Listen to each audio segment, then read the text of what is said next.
Hello बच्चों, फिर से स्वागत है आप सबका मेरे चैनल फिजिक्स और मैथ्स पापा पे। जैसा कि हम डिस्कस कर रहे थे स्थिर वैद्युत की इलेक्ट्रोस्टैटिक के बारे में, इससे पहले मैं आपको 7 पार्ट इसके साथ लेक्चर ऑलरेडी प्रोवाइड करवा चुका हूँ। लेक्चर ज़्यादा बड़े नहीं हैं, बहुत छोटे छोटे हैं, 20 मिनट 25 मिनट के लेक्चर्स हैं। ज़्यादा से ज़्यादा आधे घंटे का लेक्चर होगा, 30 मिनट, इससे ज़्यादा कोई भी लेक्चर नहीं है। तो आप प्लीज़ देखें, लाइक करें, शेयर करें और सब्सक्राइब करें, बिकॉज मुझे उतना अच्छा रिस्पॉन्स नहीं मिल रहा है जितना मैं एक्सपेक्ट कर रहा था।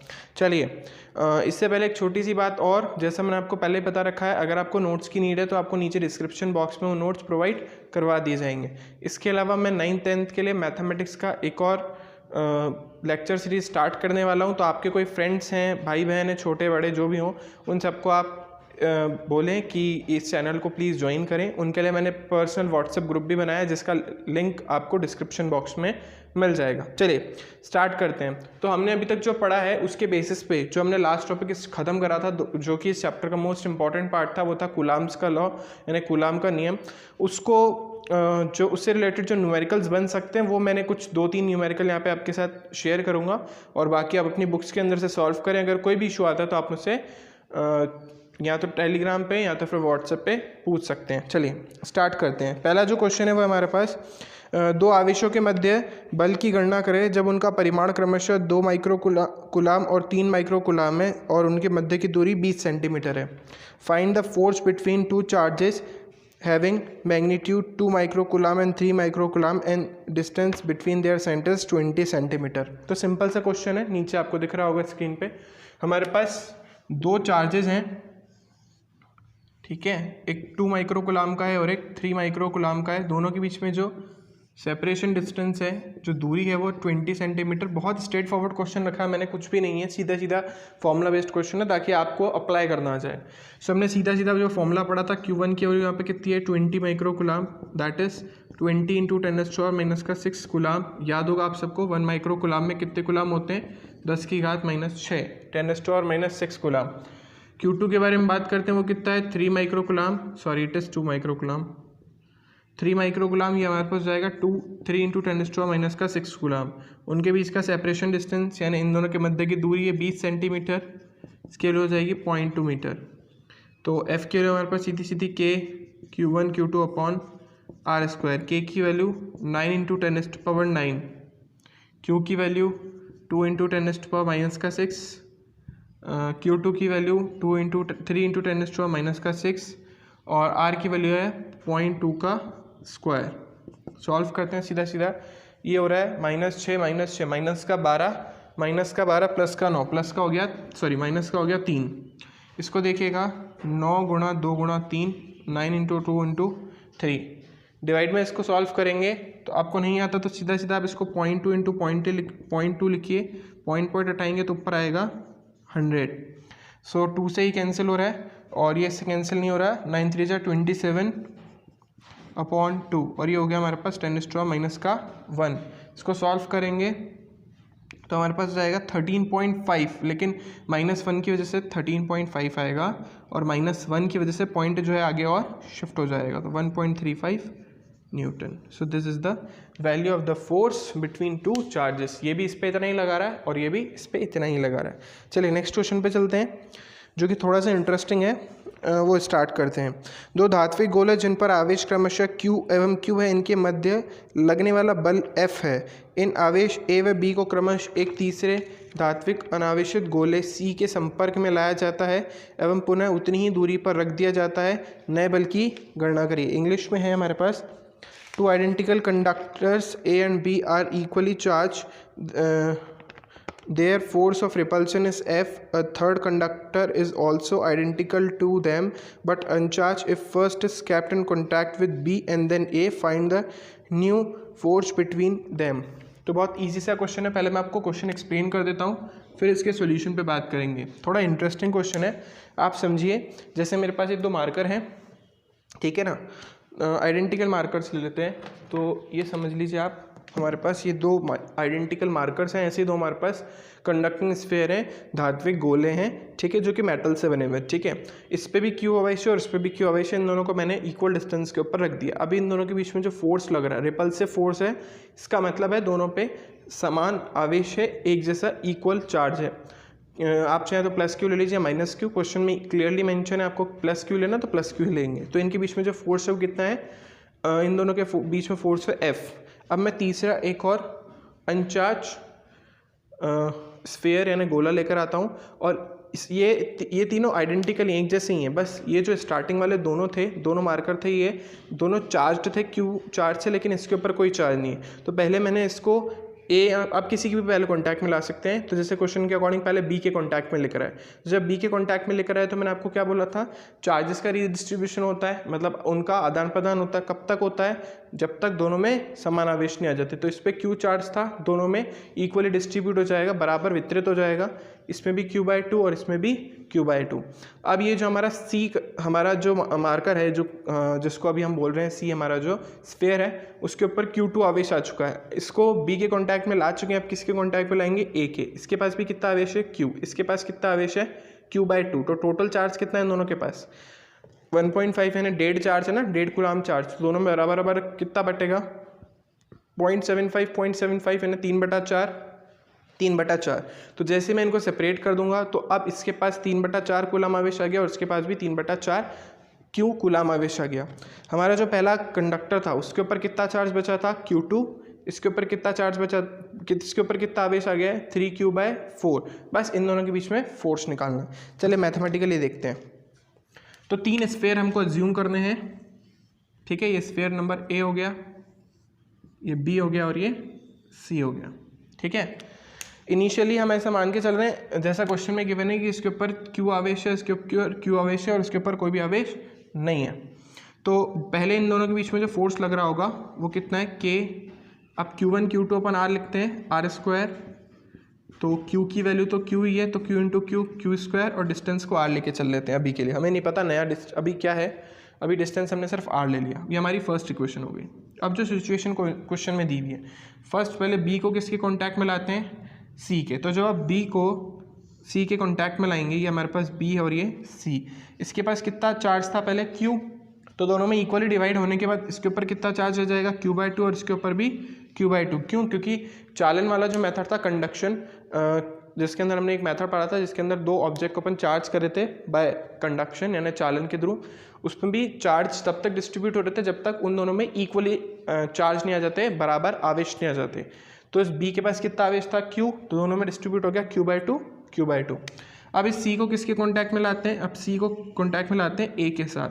अब A, पहले तो C के पास कोई आवेश नहीं था, लेकिन इस बार C के पास कितना आवेश ऑलरेडी रखा हुआ है, Q/2। और इस A के ऊपर कितना आवेश है, Q। तो टोटल दोनों में इक्वली डिस्ट्रीब्यूट हो जाने चाहिए।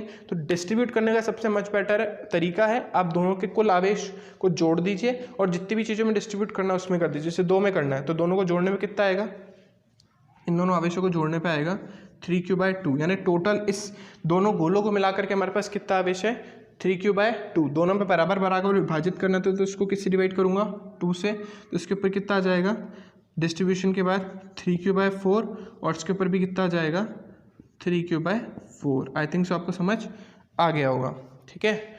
नहीं आया तो आप मुझे कमेंट में लिख के बता दीजिएगा, मैं वापस एक्सप्लेन कर दूंगा। तो यहाँ पर भी हमारे पास 3/4Q और इसके ऊपर भी 3/4Q चार्ज हमारे पास आ गया। हमें C से कोई मतलब नहीं है, हमें तो A और B से मतलब था। तो हमारे पास A आ गया और ये हमारे पास B। डिस्टेंस अभी भी दोनों के बीच में R ही है। बस A के ऊपर कितना आवेश आ गया, कितना चार्ज आ गया, 3Q/4 और इसके ऊपर Q/2।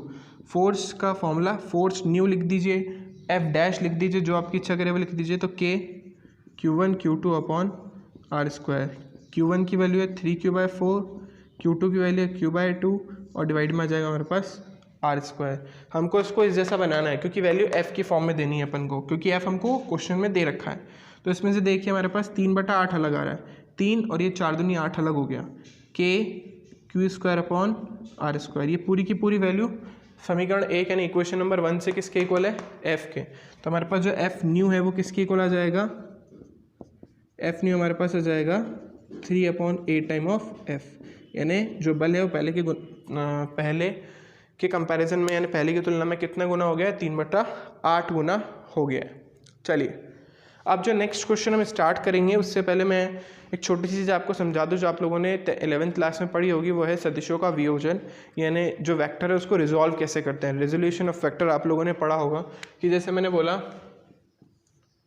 ये कोई वेक्टर है ए, ठीक है, ये थीटा एंगल बना रहा है एक्स एक्सिस के साथ, और इसको क्या करना है अपन को तोड़ना है एक्स और वाई अक्ष में, यानी एक इसका हॉरिजॉन्टल कंपोनेंट होगा क्षैतिज घटक और एक वर्टिकल कंपोनेंट होगा यानी ऊर्ध्वाधर घटक। तो उसको तोड़ने का क्या तरीका है, यहाँ पे भी मैं एक वेक्टर मान लूँ, इसकी लेंथ तो हो गई हमारे पास ए कॉस थीटा, तो ये कंपोनेंट हो गया ए कॉस थीटा, और ये हो गया हमारे पास ए साइन थीटा। क्योंकि हम वेक्टर को डिस्प्लेस कर सकते हैं तो इसको हम यहाँ पे लिख सकते हैं, तो यहाँ पे आ जाएगा हमारे पास ए कॉस सॉरी ए साइन थीटा, और यहाँ पे हमारे पास हो गया ए कॉस थीटा। तो ये जो बीच वाला है अभी हट जाएगा, और इस बीच वाले ए को हमने दो भागों में विभाजित कर दिया, ए कॉस थीटा और ए साइन थीटा। इतनी चीज़ आपको आनी चाहिए नेक्स्ट क्वेश्चन के लिए। चलिए नेक्स्ट क्वेश्चन स्टार्ट करते हैं, देखते हैं क्या बोल रहा है नेक्स्ट क्वेश्चन में। क्वेश्चन नंबर 3 देखते हैं।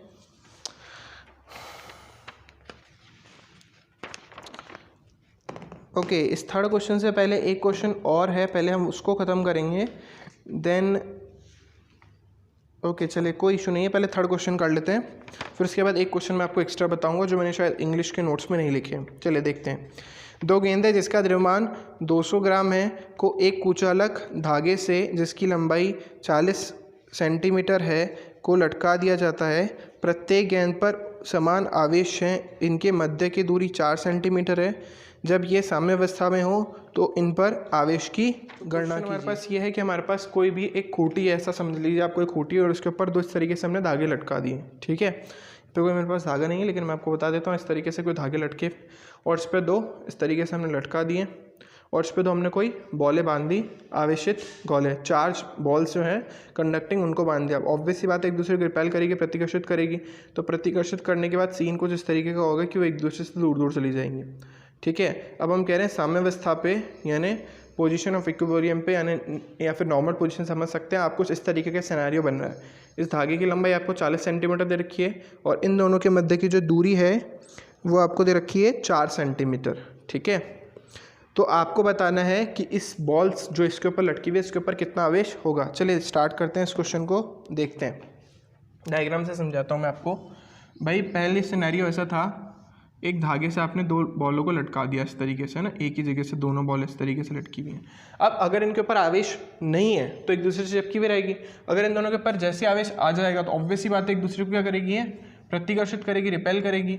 जब रिपेल करेगी, प्रतिकर्षित करेगी, तो कुछ इस तरीके की सिनेरियो बनेगा, ठीक है। अब क्वेश्चन में जो जो गिवन है उसके अकॉर्डिंग इसके ऊपर मुझे नहीं पता क्या चार्ज है, क्या आवेश है, तो इसके ऊपर भी क्यू आवेश और इसके ऊपर भी क्यू आवेश मैं मान लेता हूँ। ये जो डिस्टेंस हमको दे रखी है 40 सेंटीमीटर, जिसको हम क्या लिख सकते हैं, थोड़ा बड़ा डायग्राम बनाते हैं, शायद आपको विजिबल नहीं होगा इतना। तो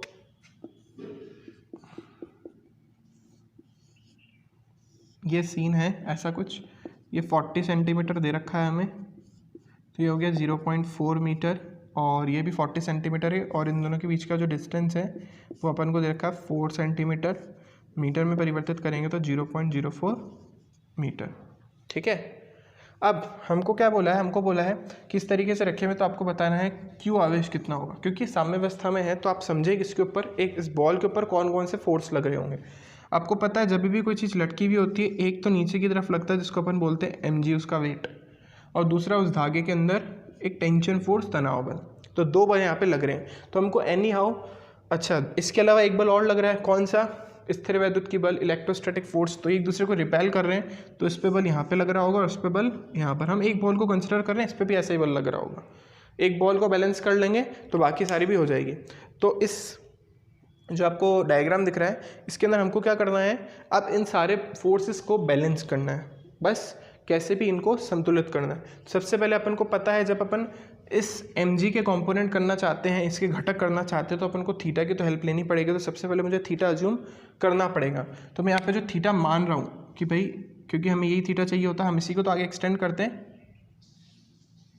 इसी को आगे एक्सटेंड करते तो इस थीटा की नीड होती है। तो ये जो थीटा होता है वही थीटा होता है। तो मैंने अज्यूम किया, मुझे पता नहीं है, मैंने सिर्फ थीटा माना है कि ये थीटा कितना है, इस थीटा को मैंने थीटा मान लिया, ठीक है। आधा एंगल, पूरा एंगल 2 थीटा हो जाएगा और आधा एंगल सिर्फ थीटा, ये भी थीटा तो ये भी थीटा होगा। तो इसके अंदर हम mg के घटक तो कर नहीं पाएंगे क्योंकि एक mg का घटक कुछ यहाँ पर आएगा और एक घटक कुछ यहाँ पर आएगा, जिसको बैलेंस करना थोड़ा सा मुश्किल हो जाएगा, इसको बैलेंस हम कर नहीं पाएंगे।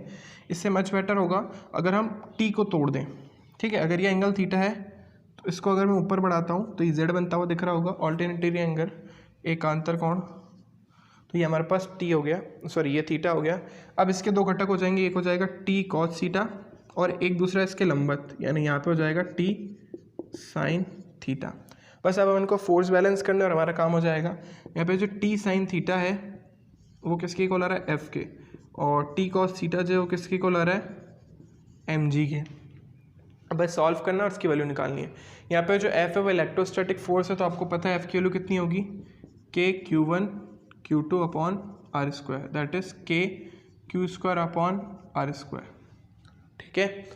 तो और r की वैल्यू अपन को ऑलरेडी पता है, q की वैल्यू हमको निकालनी है। चलिए देखते हैं इसको।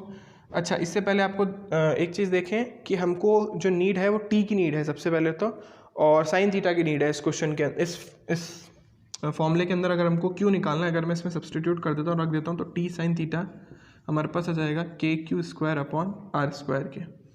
तो यहाँ पे मुझे चाहिए क्या, यहाँ पे मुझे चाहिए टी साइन थीटा, तो मुझे एनी हाउ टी को और साइन थीटा को ऐसे हटाना है, तो मैं इसका यूज़ करके इसको हटा सकता हूँ। तो अगर मैं इन दोनों इक्वेशन को पहले डिवाइड कर दूँ, एक दूसरे से भाग दे दूँ, देखते क्या होता है। इक्वेशन 1 और 2 को अपन ने क्या कर दिया, डिवाइड कर दिया, भाग दे दिया। तो समीकरण 1 को 2 से डिवाइड कर रहे हैं हम, ठीक है। सो देखिए क्या होगा, ये हो जाएगा हमारे पास T sine theta upon T cos theta equals to K Q square upon R square, और ये हो जाएगा हमारे पास एम जी। देखिए इससे टी कैंसिल हो गया, हमारी जो प्रॉब्लम थी वो सॉर्ट आउट हो गई। यहाँ पे हमारे पास आ रहा है tan theta is equals to K Q square upon R square into M G. Value हमको क्यू की चाहिए, बाकी सारी क्वान्टिटी को उधर ले आते हैं। तो Q square equals to tan theta into R square into M G upon K, सिर्फ के, फाइन। और अगर हमको क्यू की वैल्यू चाहिए होगी तो इस पूरे पे क्या आ जाएगा, रूट, ठीक है। अब बस वैल्यूज़ निकालनी है। आर हमको पता ही इन दोनों के मध्य की दूरी 0.04 है। एम की वैल्यू 200 ग्राम दे रखी है क्वेश्चन में, क्वेश्चन देखेंगे तो आपको दिख जाएगा 200 ग्राम है उसकी वैल्यू, यानी 0.2 kg। और इसके अलावा जी की वैल्यू हमें पता ही है 10 होती है। बस हमको जो वैल्यू निकालनी है वहाँ पर निकालनी पड़ेगी टेन थीटा की। तो इस डायग्राम में आप प्रॉपरली देखेंगे तो टेन थीटा आपको दिख जाएगा। ये डायग्राम कुछ इस तरीके का है, इसमें ये तो हमारे पास थीटा हो गया, ये हमारे पास वैल्यू दे रखी है 0.4 मीटर, इस पूरे की वैल्यू 0.02 है, तो आधे की वैल्यू कितनी हो जाएगी, 0.02 मीटर। बस यहाँ से टेन थीटा हमको निकालना है। अच्छा, टेन थीटा हमारे लिए थोड़ा सा कॉम्प्लिकेटेड हो सकता है, क्यों, क्योंकि हमको लंब और आधार चाहिए होगा, तो कोई इशू नहीं है, हम निकाल लेते हैं। अब हमको सबसे पहले इसकी वैल्यू निकालनी पड़ेगी इस वाले की, तो इसके लिए हमको पता है this square minus this square.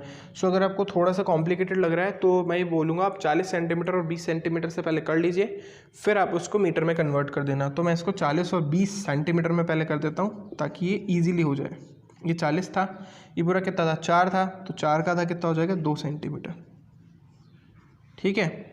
तो यहाँ से हमारे पास इसकी वैल्यू हमको निकालनी, तो हो जाएगा 40 का स्क्वायर माइनस 2 का स्क्वायर, 1600 माइनस 4। अब ये 1600 माइनस 4 जब आप करेंगे तो आएगा हमारे पास 1596, 1596। अब जो भी वैल्यू इसकी आएगी, क्योंकि हमको उसका रूट चाहिए, तो वो 40 के आसपास आएगी। तो जब हम इसको कैलकुलेट करें टेन थीटा को, तो हम एक छोटा सा अजम्पशन मान लें, क्योंकि इसकी जो भी वैल्यू आएगी, लेट्स से 39.5 आ गई हमारे पास वैल्यू, जो कि लगभग किसके बराबर आ रही है, वो लगभग आ रही है 40 सेंटीमीटर के बराबर, ठीक है। मैंने ऐसा मान लिया कि सॉल्व करने पे 39.5 आ रहा है, तो इसको मैं लगभग किसके बराबर मान लेता हूँ, 40 सेंटीमीटर के। तो जब मैं यहाँ पे सीधा सीधा टेन थीटा निकालूंगा तो टेन थीटा किसके इक्वल आएगा, लंब बटा लंब बटा आधार। तो लंब कितना है, 2 सेंटीमीटर, और ये कितना हमारे पास 40 सेंटीमीटर, लगभग माना है मैंने ताकि कैलकुलेशन ईजी हो जाए। तो सॉल्व करने पर हमारे पास वैल्यू आएगी 1/20, बस इसमें रखनी है हमें। तो ये हमारे पास आ गया 1/20 इसकी वैल्यू 9 इंटू 10⁹ और r की वैल्यू हमें दे रखी है यहाँ पे 0.04 मीटर, तो हो जाएगा 0.04 मीटर को हम लिख सकते हैं 4 इंटू 10⁻⁻2 मीटर। इससे इजी हो जाएगा मान लिए। अच्छा ये कितनी बार है हमारे पास, 2 बार, तो 4 चौक हो गया हमारे पास 16 और इसका स्क्वायर करेंगे तो हो जाएगा -4। m की वैल्यू हमारे पास 200 ग्राम मैंने 0.2 दे रखी है और g की वैल्यू हम 10 जानते हैं। ठीक है, बस इन सबको सॉल्व करना है और आंसर आ जाएगा। मैं आपको काट के बता देता हूँ। ये पॉइंट जब हम हटाएंगे तो नीचे आएगा 10, इस 10 से 10 कैंसिल हो जाएगा, 2 से इसको कैंसिल करेंगे, यहाँ पे आएगा 10।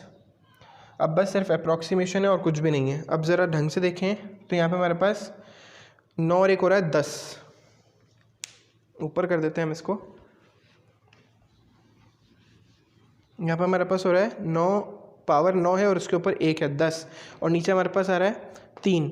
अच्छा ये 2 भी हमने कैंसिल कर ही दिया है, तो यहाँ पे हमारे पास ये तो हो गई 10, और 10 का जब अपन रूट लेंगे तो नीचे आएगा 10⁵5। इसमें 9 का रूट लेंगे तो आएगा 3, ऊपर 16 का रूट लेंगे तो आएगा 4, और यहाँ पे -4 का रूट लेंगे तो आएगा -2। ये हमारे पास फाइनल आंसर है। सॉल्व करने पे 1.33, ये ऊपर जाएगा तो 10⁻⁻7, और क्योंकि चार्ज निकालना तो आ जाएगा कूलम। ठीक है, तो this is our final answer.